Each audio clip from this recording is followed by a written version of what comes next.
It's Radio Free 501c, the podcast of Rogue Tulips Consulting. I'm your host, Cecilia Sapp, and we're so excited to be back for Season 6 and continue bringing you outstanding ideas and thought leaders and different ways of thinking. So don't forget to subscribe because you're not going to want to miss any of it.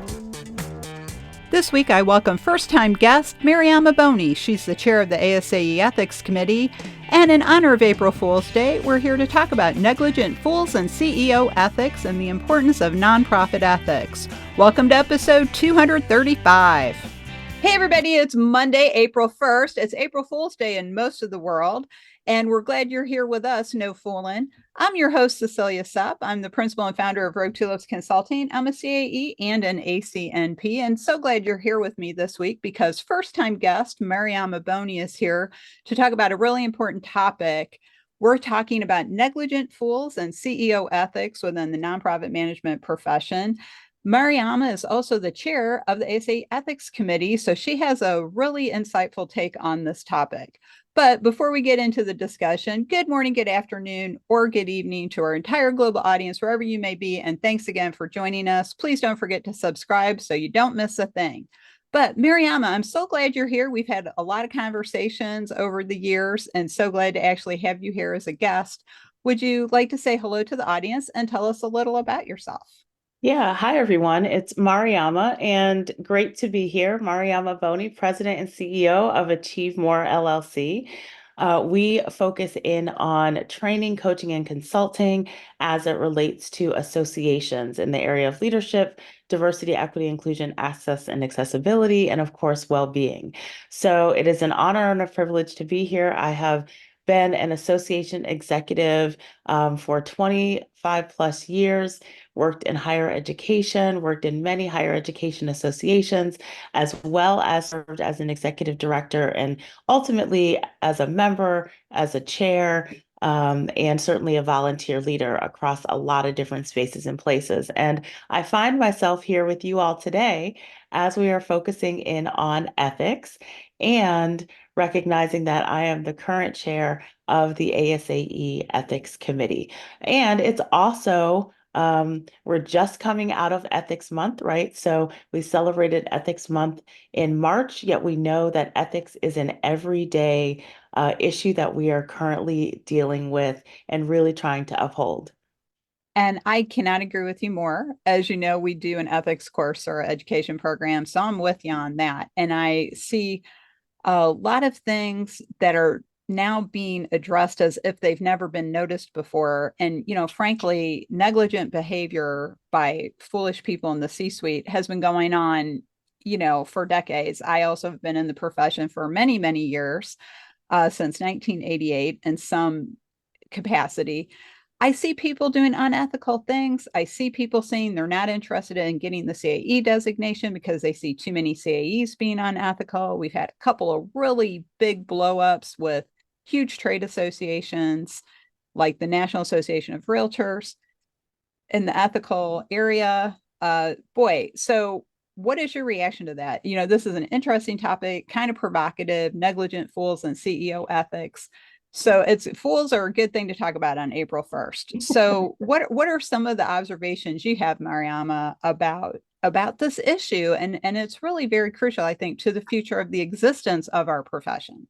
Oh, absolutely. When we think about ethics, it's so critical to make sure that we are being the change that we want to see, right? And we also know, just heard this wonderful quote again at a leadership conference by a gentleman named John Hope Bryant, that we model the behavior we see. And so he reminded us that we model the behavior we see, which means that as CEOs and those that are in the C-suite, we have to continue to uphold the standards. Certainly, if you're within an association, we want you to be thinking about the ASAE standards as well and making sure that you are upholding those across your association and that you are acting fairly and that you are also integrating diversity, equity, inclusion, and that you are really making sure that you are designing programs, products, and services for your members, your vendors, and your consultants, whatever role you're working with people at, or whatever role you might be serving in, and making sure that, again, you are modeling the behavior that you want others to actually express in your organization, because people model what they see. That's absolutely correct. I agree with that so much. That's a great quote, by the way. And I also love Mahatma Gandhi's quote that you shared, be the change you want to see in the world. Absolutely. It does start at the top. Now, in nonprofit management, we have our own culture in our profession. So how can we, I know we're both, I don't know if we want to have that conversation today, but in our culture, in our profession, what changes could we make to try to influence more ethical decision making and behavior at the C-suite level, not just the CEO, the chief staff executive, but everybody who's in a staff leadership position? Oh, totally. I mean, well, we know one of the first core ethical standards is to respect and uphold public laws and govern one's work. So Mhm. right there, like even when we think about what has happened with the NRA CEO, even when we think about what has happened with the Association of Realtors and others, right? The question is, how are we continuing to respect and uphold public laws, making sure that we are aligning and doing things legally related to finance, of course. Of We know course. that that is a huge area where we tend to see um, leaders, kind of skirt some of those issues, and that is critically important. We also want to make sure that people are being honest in how they're conducting their behavior in their business. And, with that, we really want to ensure that you are telling the truth. We want to be sure that you are also making sure that you set an atmosphere where people can be honest and where people can share what they're feeling. When we think about it, we are seeing this kind of pervasive climate of fear Mhm. where if you come forward, then you are also receiving a lot of backlash. You're receiving elements of discrimination for coming forward. And so we have to get rid of this kind of climate of fear where the silence ends up being the pervasiveness, because silence does not yield success in this area. No, it does not. And I agree with you wholeheartedly as a person who frequently speaks up when I have an opinion to share and I see things that could be improved, that could be better. I've seen our own colleagues bullying each other online, Mm, which was really just very distressing to me. yeah. What I also, and when I see comments and collaborate, like I see CAEs behaving in unethical manners, I think that is a message that needs to be adjusted as to why we're getting the CAE. I think everybody has their own motivation. Oh, I want to get a raise, I want to get a promotion, but what else the CAE means can improve our ethical mindset and our ethical outlook. And so when we're looking at this, I often think one of the issues with nonprofit management, the C-suite, is people coming into the C-suite who do not understand Mm, nonprofit management. They do not understand that it is a profession. It has its own knowledge basis, has its own skill set that you mm, need. And it's mm, not that people can't come in and learn it, but I think too many people come in thinking, oh, I can do this because it's like the Peter principle, you mm. rise to the level of your own incompetence in a lot of Yeah. ways. So Yeah. do you think that influences in some ways these financial issues that we have, and sometimes people doing self-dealing at the board level because people don't know how to manage it? There's a lot of examples. Yeah, so I think that, we also know another one of the key core standards of conduct that we have throughout ASAE and the core ethical standards is to, make sure that you're fostering an ethical culture throughout your work. And what that means is that you really do have to model and encourage this integration around ethics, which also then stems to the fact that, as you earn the CAE designation, I myself am a CAE as well. and I'm also a certified coach, and I'm also a licensed social worker in 2 states, right? And so I've got multiple levels of accountability across those different licenses and designations. But I've also served as the CAE facilitator for the CAE kickoff, right, for the last decade. And that has been really important as I've worked with, and as our whole faculty team has worked with thousands of CAEs and prospective CAEs to earn the CAE designation. And one of the things that I always talk about is the fact that, yes, you're earning a designation, but this is about effective practice. Earning the CAE is about effective practice because we want the profession to continue to be better. And part of that training is that we know that we need to make sure that we are not just trying to pass the exam, but that we are actually learning the core principles around ethics. We're learning core principles around association management, and that we are actually really then integrating that into our practice. Somewhere, though, Cecilia, there seems to be a disconnect between once we actually earn the CAE, earn that designation, because there's still standards for the profession, right? Whether you earn the CAE or not. The question is, how are you then really allowing those principles and standards and effective practices that you have learned to really bubble up in your organization?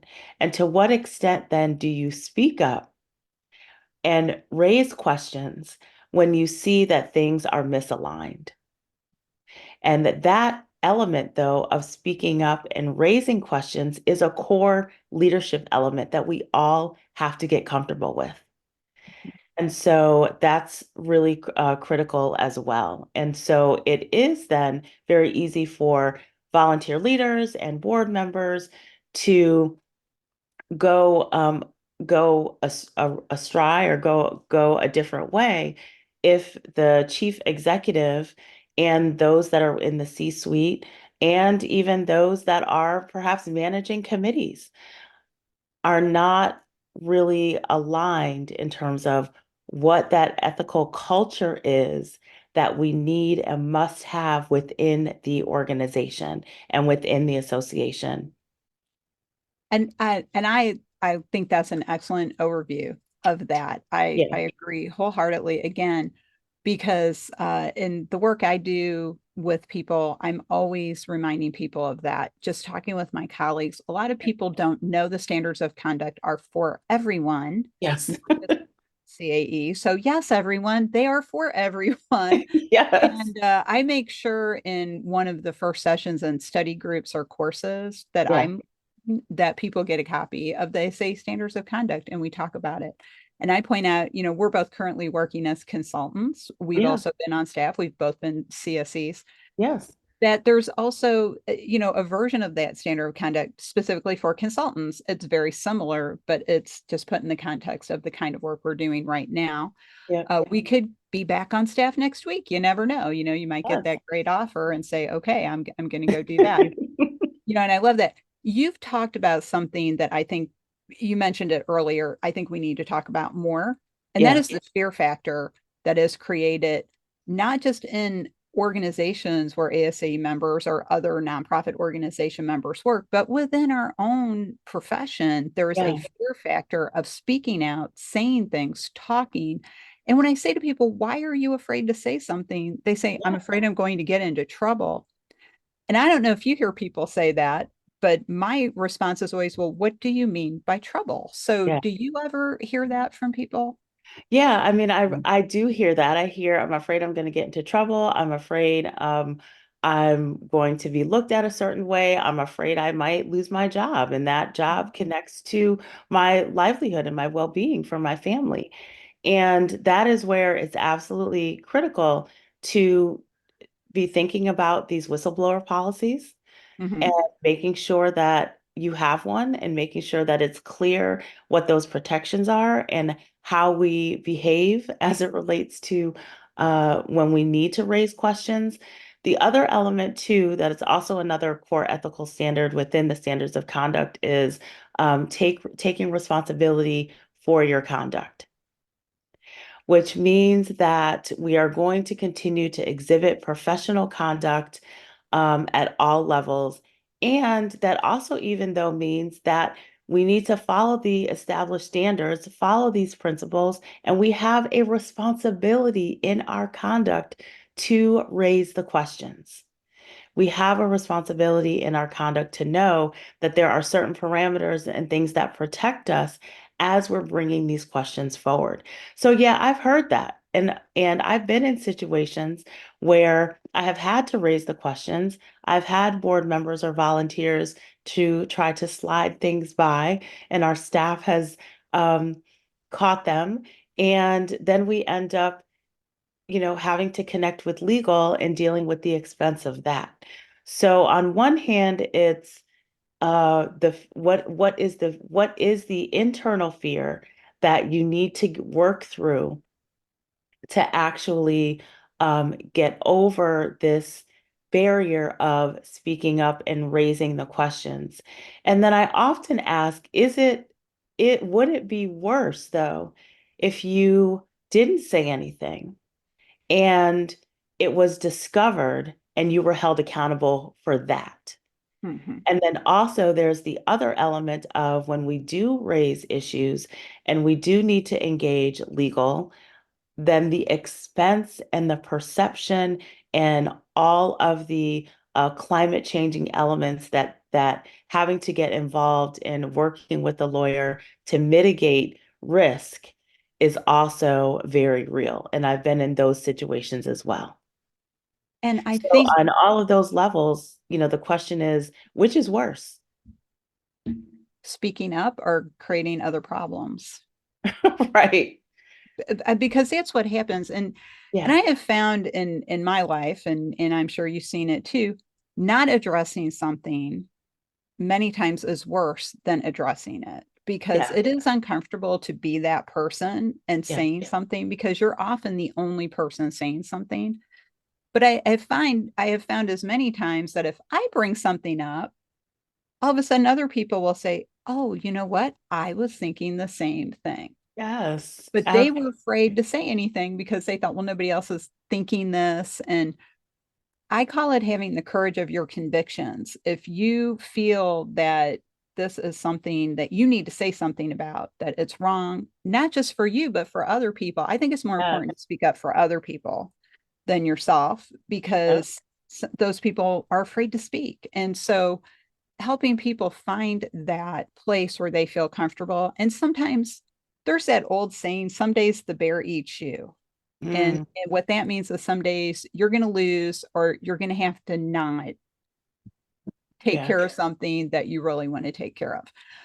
You might have to let it go until another point in time. Not that you totally let it go, but you do have to let some things go until it's a more appropriate time to bring it up. And you Yeah. also don't want to like start shouting in the middle of an all member meeting, right? Like, I accuse you of embezzlement. No, you probably want to go Right. to that person and say, hey, what's going on with this money, because it's not balancing out. You don't want to start Exactly. screaming out, because you don't always know. And so that's why you should ask first. And so kind of helping people feel comfortable asking those questions. Like, that's what I do. Like, I will just go to people and say, hey, what's going on with this? Hmm. It looks weird. It looks funky, whatever you want to call it. But sometimes And you do people out on their bad behavior. well, totally. And that's why we also have in the ethics toolkit, there is a decision matrix that allows you to be able to ask yourself some questions and kind of follow the path, right? Of, is it legal? Is it moral? Is it ethical? And what are all of the interactions there? And also, I highly recommend to people as they're working on their leadership to read and integrate Marley Adams' philosophy and the research that she has done on change your questions, change your life. Because the more that we use better uh, critical questioning skills, it allows us to be able to kind of get to the root of things that might be happening. It also gives people the space to be able to be transparent. and to also be able to have some openness as it relates to how processes, policies, procedures are working. And so the more that we can ask those questions and ask those critical questions and get really good as leaders around the questions that we're asking, you'd be surprised how that can also create avenues of transparency and sometimes give other people the permission to ask questions and give other people and create some comfort for other people to frame their own questions. And then, hopefully 2 times 2 equals 4, right? And continues to multiply so that you can actually get to the root of, is this an ethical issue? Is it a moral issue? Is it a legal issue? Is it all of the above? And to what extent we can actually really be looking at some of those standards. Yet, you also have to foster an environment where it's okay to ask a question.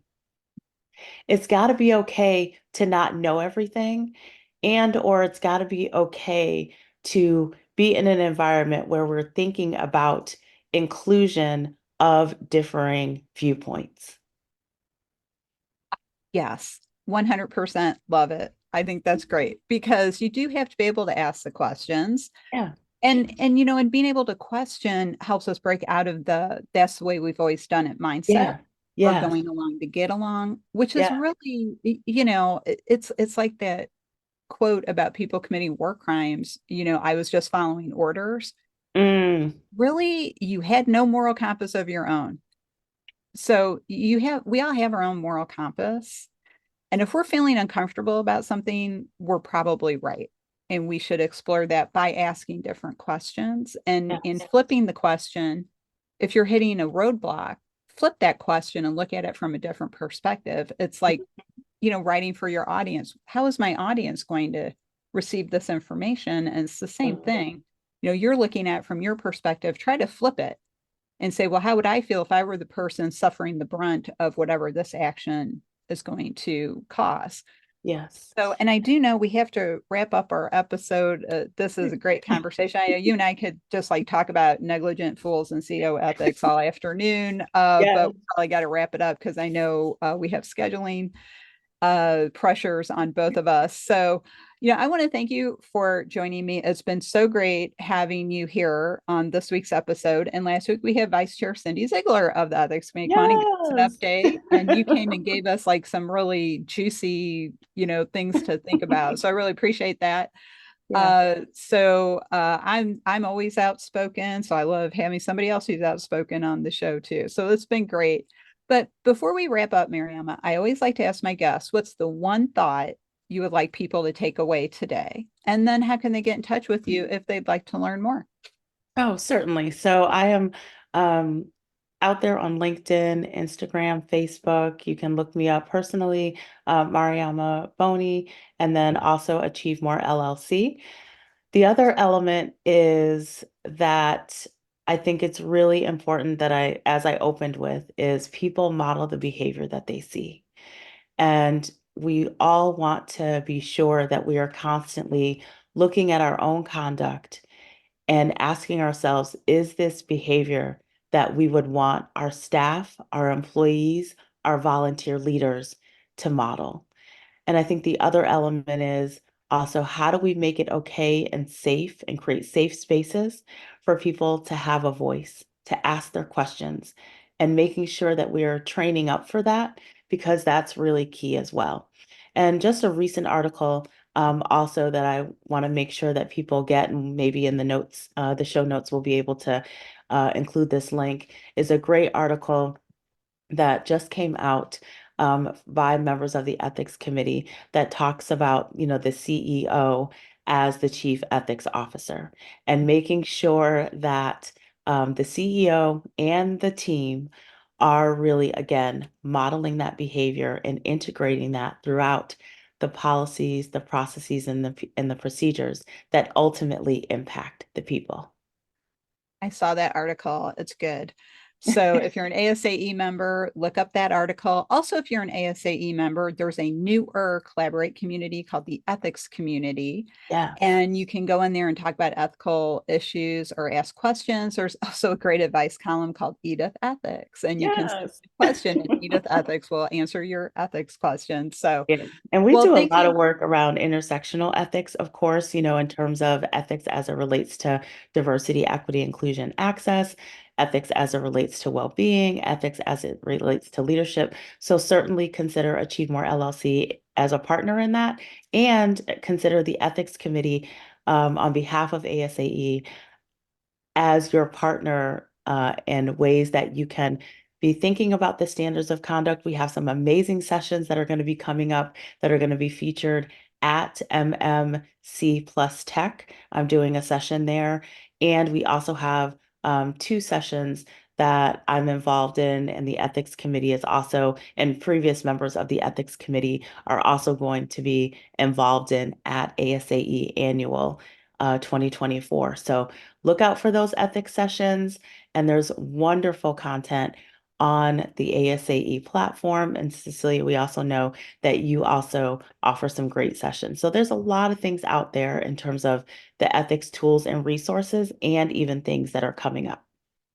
Great. Well, thank you. Thank you for that. That's a great rundown of everything to look forward to. I'm going to miss MMC because I'll be presenting on ethics at the Georgia Yeah. Society meeting.